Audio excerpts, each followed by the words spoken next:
Pokemon Legends ZA is finally here. And even though I've been on my real job arc, I took the whole week off to be the very best, like no one ever was. I had 3 goals in mind. Number 1, have fun playing the game. Number 2, make a video about something, because it's kind of been a while. And number 3, make a living dex, and if possible, get the shiny charm. Let's see how I did with that. Along the way, talking about the good, the amazing, the bad, and the ugly of the newest addition to the Pokemon series.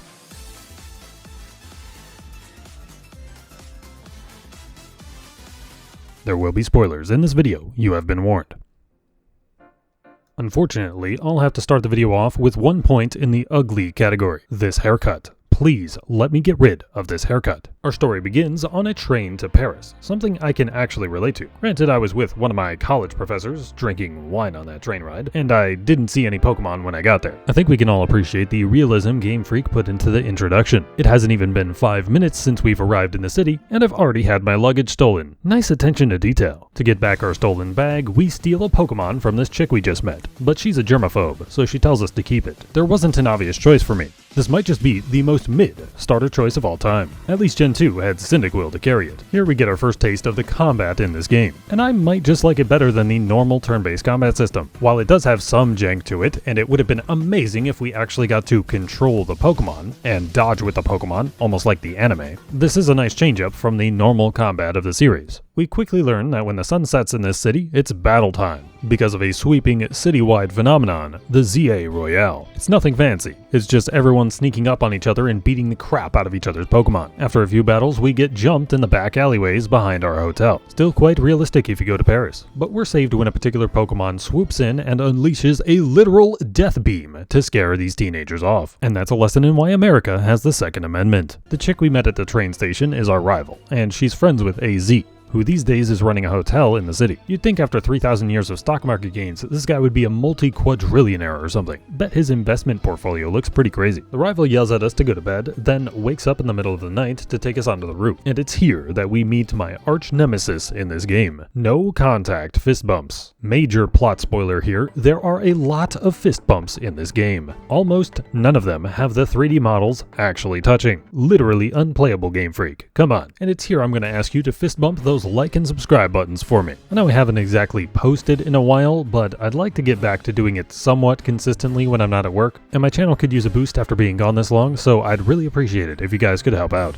In the morning, the rival walks us through some of the basic rooftop movement on the way to our first wild zone. Essentially, Pokemon are flooding into the city, and rather than just kicking them all out, this big corporation is making holographic barriers to keep Pokemon in their own sections of the city. And this company is presumably making a bunch of money from the government while they do it. One gripe I had early on here was not being allowed to just explore the city at the beginning. I just wanted to roam around, talk to some random local on the north side of the map about their favorite Pokemon, but apparently in the big 2025, that's too much to ask. I would meet our new professor, claim a couple mystery gifts, and unlock fashion options, allowing me to change everything except this nasty haircut. Sure, the salons are in the game for a reason, but let me choose any other hairstyle at the beginning of the game, man. After a while, we're signed up and introduced to the ZA Royale. This is Legend ZA's replacement for the gym system, seeing as you can't travel around the region in this game, and who would go around to every gym in the region if we were to just have them all in the city here? It does essentially function the same way though. You fight a bunch of random trainers instead of the people you'd be running into on the routes, and then you have one trainer at the end that's supposedly better than the rest of them you've faced so far, that blocks your path forward, progressing the story once defeated. We're supposed to climb from rank Z all the way up to rank A, and being rank A makes us one of the strongest trainers in Lumios City. Our first supposedly better, stronger trainer that's blocking our path is Zach. If at first you don't succeed, try and try again. And our boy Zach has definitely tried and tried again. If we defeat him, we make the 100th time he has failed a promotion battle. Though with millions of people playing the game now, I imagine he's lost a few million more times. Do you think we'll eventually get to 1 billion defeats of Zach? And come to think of it, who has lost the most battles in Pokemon franchise history? After visiting a few more wild areas and getting some story setup done, we finally gain free will, allowing me to explore the city. I would catch every Pokemon I could. Birds, flowers, garbage bags, anything I could get my hands on. And I would start organizing my catches into the living dex early. I started keeping living dexes in my Pokemon home to quickly get the shiny charm on a new save file. However, that doesn't quite work in this game. Just like in Legends Arceus, to get the shiny charm, you'll have to do a little bit more than just catch every Pokemon in the game. The professor has research tasks that progress the Pokedex research. However, this time, instead of having Pokemon-specific goals to raise to Research 10, there are general category goals, like catching types of Pokemon. You actually don't have to complete every category. There's about 1,900 extra points available, but that means any goal that's worth 2,000 points is mandatory for the shiny charm. But we'll talk about the big problems with that later. For now, I'd explore pretty much everything I could to this point and catch just about everything before continuing the main quest. We're about 5.5 hours in by the time I take on Emma. From here we unlock a bit of a typical game loop. Unlock Wild Zone, explore, catch Pokemon, or do missions during the day, and at night fight in the ZA Royale to unlock promotions and new areas. No matter what you choose to mainly do during these times, you are being rewarded for doing it. Pokedex progress, research rewards, money, anything you do will progress your game. For exploration, you have the colorful screws, which can be traded in for Canary plushies. These are key items that can give you some nice boosts. Experience boosts and catch rate boosts are the first priority in my opinion, followed by money, Mega Shard boost, then taking less damage. Unless of course you're doing some kind of specific challenge where money might be more important than catching additional Pokemon. To progress your Pokedex as early as possible, you'll want to keep a lookout for side missions. Pokemon like the Fossils, Kalos starters, and Kanto starters can be obtained from side missions early, and it will take a while to get more, especially if you're taking your time on story progress, which I was definitely doing. It took me around 9.5 hours to get to rank V, and once we're there, we unlock the beginnings of the big boy main missions. Normally, to Mega Evolve, a Pokemon needs to be holding a Mega Stone, the trainer a Keystone, and to have a strong bond with that trainer. However, a new phenomenon occurring in Lumios City recently sees wild Pokemon randomly becoming able to Mega Evolve, and they pose a threat to the people and the peaceful Pokemon of the city. We're led to one of the locations where a Pokemon is about to Mega Evolve. Mother of God, it's Mega Matt. Legends EA's story very heavily focuses on Mega Evolution, as the only way we can stop these Pokemon is by Mega Evolving ourselves. At this point in the story, we probably don't have any Mega Stones and Mega Evolvable Pokemon just yet, so we're met here by AZ, who gives us a Lucario to stop it, and more importantly, he gives us the Keystone, allowing us to Mega Evolve any of our Pokemon after that. Of course, since this is a Legends game, this is no ordinary Pokemon battle. This is a boss fight. These rogue Mega Pokemon have a ton of HP, and again, the main damage comes when you Mega Evolve your Pokemon. And since this is a wild Pokemon, it can still damage you. So you need to be able to balance landing attacks on the boss and using attacks of your own at the same time. I'm gonna casually flex that I did not die a single time doing any of the boss fights in the game. Sure, my Pokemon went down a few times here and there, but I was always able to scrape by without failing myself. We defeat the Absol, and as thanks, it wants to join our team. I am a bit of a sucker for Absol, so I couldn't say no. Shortly after this, I was continuing to explore new rooftops and catching additional Pokemon I would need for the living dex, but I was rudely interrupted by something.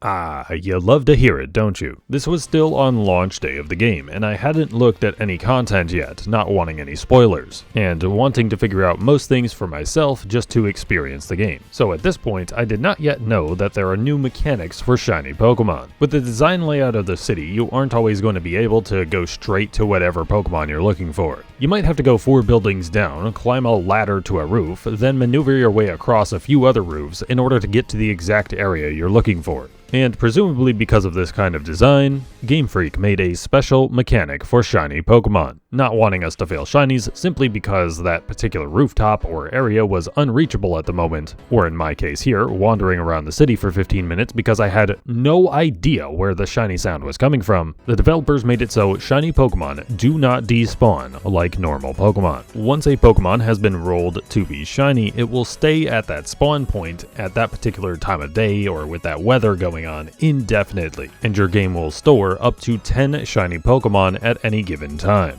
So while I was roaming around the city here, having absolutely no clue where my shiny Pokemon was, it was just chilling in the same spot. Sleeping, actually, as it was a shiny Bunnelby in this courtyard here. I had decided a little earlier that I was only going to use Pokemon with Mega Evolutions, and unfortunately, Diggersby does not have one, so Bunnelby would be relegated to the box. For the time being, finding the shiny invigorated my efforts to hurry up and get the shiny charm, because if you guys didn't know, I like shiny Pokemon. Getting more of them, always better, in my opinion. Or is it? We'll talk about that later. The corporate bigwigs received word of our glorious conquest that they were supposed to handle, so we get recruited and given an extra special promotion in the ZA Royale. Haters will say it's because we're friends with Tawny, but we earned our way up, dammit. With Mega Evolution now possible, we of course unlock some new areas. One reason I'm so prone to exploring in the early game here is Buneary. I had planned on keeping it in my party only until it evolved, but it turns out friendship in this game is either painfully quick or painfully slow, and everything I was doing, like running around with it outside the Pokeball, breaking Mega Crystals, is painfully slow.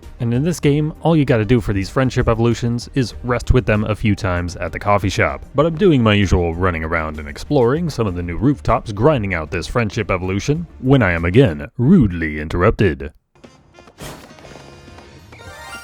At this point, I'm still not used to just how close you have to be for the shiny noise to go off, so I go looking around for a bit. Generally speaking, with how close you have to be to it, if you hear it on the ground, it's probably not on the rooftops. I'd go on the roofs just to get a better look of the area, and I'd find a shiny monkey chilling in a tree, conveniently next to another monkey I'd need for the living dex. Just like Legends Arceus, there's also a guaranteed shiny in this game. Not that you really even need one in this game. Again, more on that later. Once I had my fill of exploring, I'd pick back up with the gameplay loop of missions during the day, now featuring the Rogue Mega Pokemon, and at night I would do the ZA Royale until I had enough points for a promotion. There's a few cycles of you being tasked with 3 Rogue Mega quests to take down, preceded or followed by a side character's story arc. And if you ask me, there's kinda a few too many major characters in this game. You have 3 rivals, then you have like 10 or 12 of these side characters that are in different organizations and such, which just kind of dilutes the overall storyline they're trying to tell in my opinion. While having all these acquaintances becomes a somewhat important plot point, it just kind of makes for messy storytelling. As far as my own storytelling is concerned, let's skip over covering the entire plot here, and let's just say we defeated the bad guys, the bad Pokemon, and the real big bad guy at the end. I'll save the full story coverage for when I do one of the various challenge ideas that I have. So did I enjoy the story? It was okay, it's not my favorite story, but I liked it and I enjoyed playing the game. This was my final team. It was pretty decent, even if maybe it's a little basic. There's one of these things that's not like the others, huh?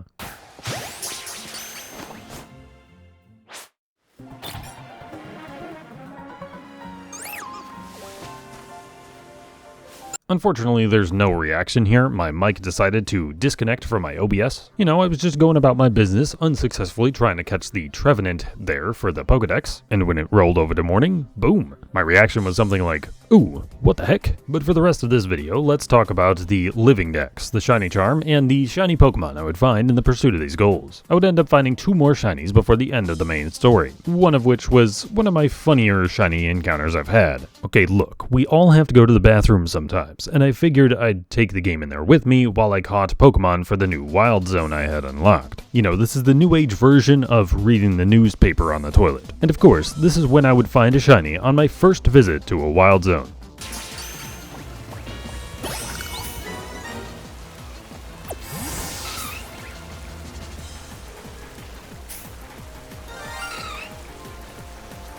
And there's not much to say about the last shiny, just a literal pile of trash that I found running away from one of the missions. I finished the game with around 32 hours in, and with a Pokedex total of 154. After the credits roll, you unlock the final Wild Zone, which has extra Pokemon to grab. For the most part, I went in the order of the zones to complete the dex. So let's talk about what was easy and what was hard through each one. Zone 1, everything is fairly straightforward. Pichu is in a special area, and you need Rock Smash for the roof, but otherwise no big deal. You only really need one of everything here because all of the evolutions can be found elsewhere. Zone 2 lets you know that some Pokemon like Staryu only spawn at night, and Zone 3 lets you know that some Pokemon are just rare spawns. Pancham is a rare spawn in Zone 3, but there's a very easy trick to reset all the Pokemon in that zone. I'm sure you guys haven't seen that anywhere on YouTube yet.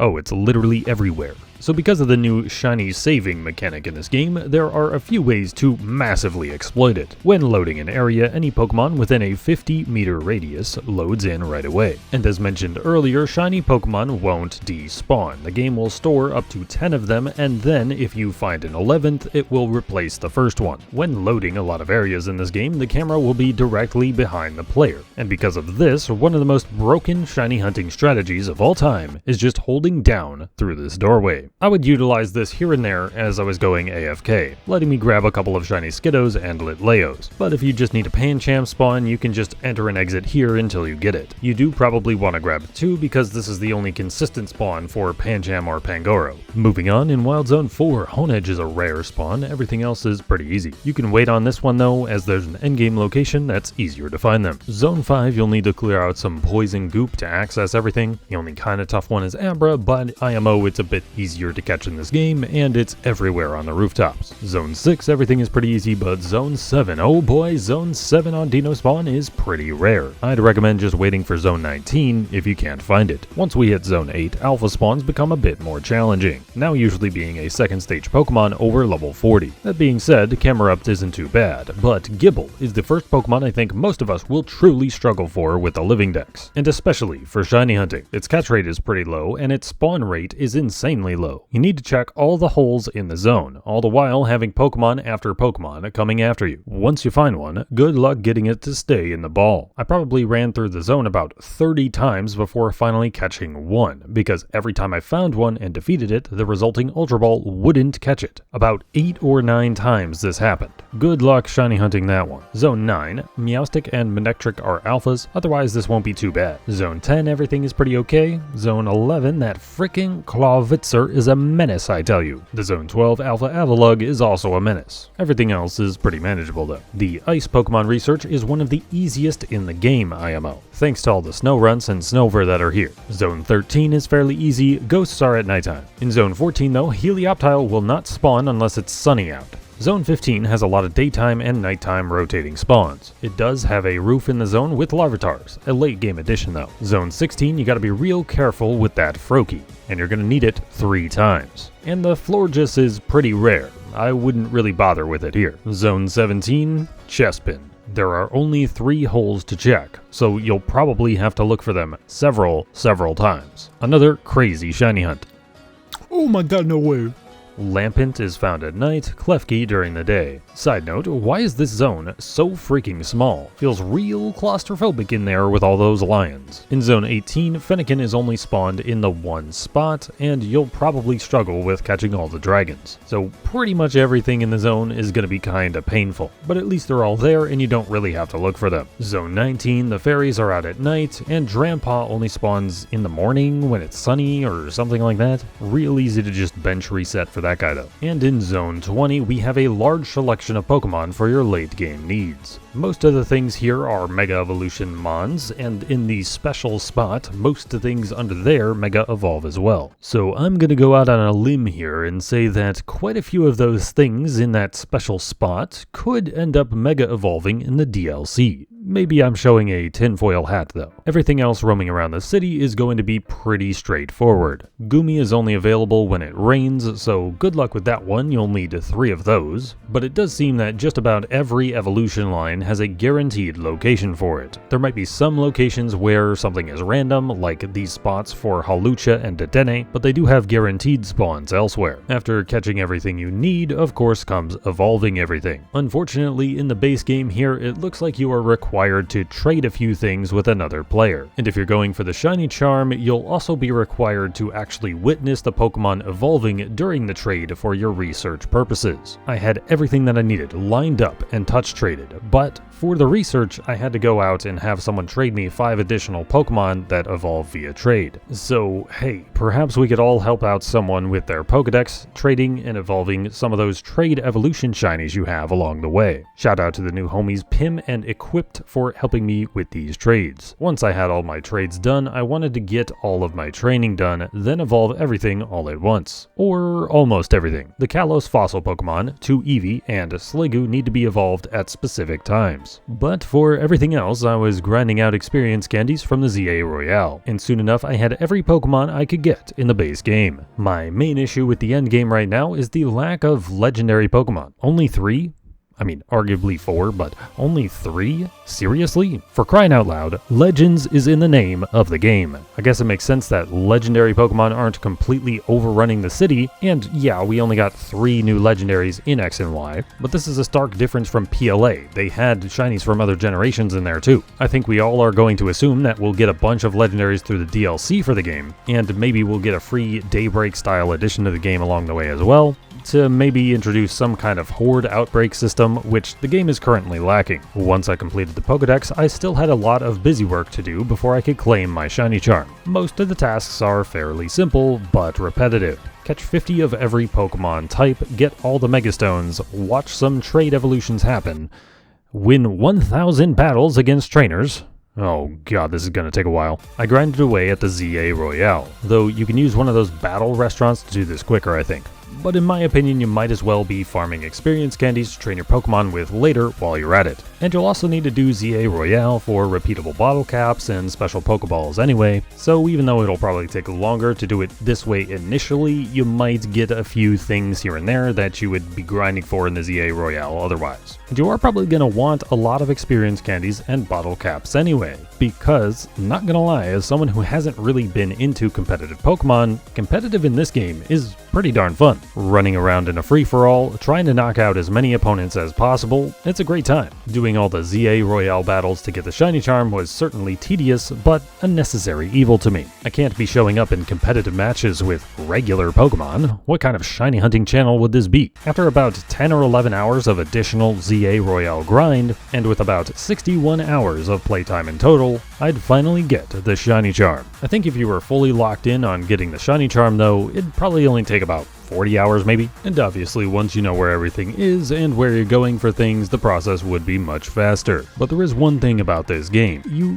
don't really need the shiny charm at all. Because any shiny Pokemon you find are saved in memory until you interact with them, this game is easily the best game ever for AFK shiny hunting. I already mentioned the door strategy for Zone 3, but if you have a turbo controller and a rubber band, you can do an AFK shiny hunt anywhere there is a bench. And there are a lot of benches in this game. Almost any Pokemon within 50 meters of that bench will be rolled for their shiny chance. I say almost because you have to make sure that Pokemon is also vertically less than 20 meters above you. But I can say confidently that some benches will have an upward of 15 Pokemon or so in this 50-meter radius. It takes about 35 seconds to do a full day-night cycle on the Switch too, so if you map out those spawns in the radius, leave your controller running for however long you want, and come back to sometimes a boatload of shinies. If you want something more active though, every time you fast travel, these spawns are reset as well. So fast traveling over and over again to a spot that spawns your desired Pokemon or group of Pokemon is a good way to hunt too. Or if you want one specific target, you can run into its spawn radius at 50 meters, then run to its despawn radius at 70 meters. Do this over and over again until you see it shiny. When done optimally, you can get about 10 encounters per minute or so, or maybe even a little faster. And fast is all you can really say about the shiny hunting methods. With a couple of good bench locations, after about a day, I had 2 boxes of shinies. Mind you, a lot of them are fletchling, but a shiny is a shiny. After an hour of AFK, some benches are hitting 3 times odds with the shiny charm. So without the charm, you just need to increase the amount of time you AFK for. This new mechanic is highly exploitable once you know how it works, but the question is it too easy? Should you use it? Use it if you want, don't use it if you want. Maybe it's too easy and you don't want to use it, maybe you just like different colored Pokemon. Play the game however you want to. It was an intentional mechanic programmed into the game, use it at your leisure. You'll probably enjoy it for a while, and then it'll get boring a little bit later. But if you eventually want that shiny living dex, there's no better game to start with. So this, my friends, has been Pokemon Legends ZA in a nutshell. Thank you very much for watching. Again, I'd appreciate it if you hit those like and subscribe buttons, especially after my lengthy absence here. And there's that new hype feature or something that some of you might have too. I have no clue how that works, but it's probably good for the algorithm. I do have a bunch of challenge ideas that I want to do for this game, so let me know what you'd like to see. Until then, I've been Trails, and I'll catch you guys next time.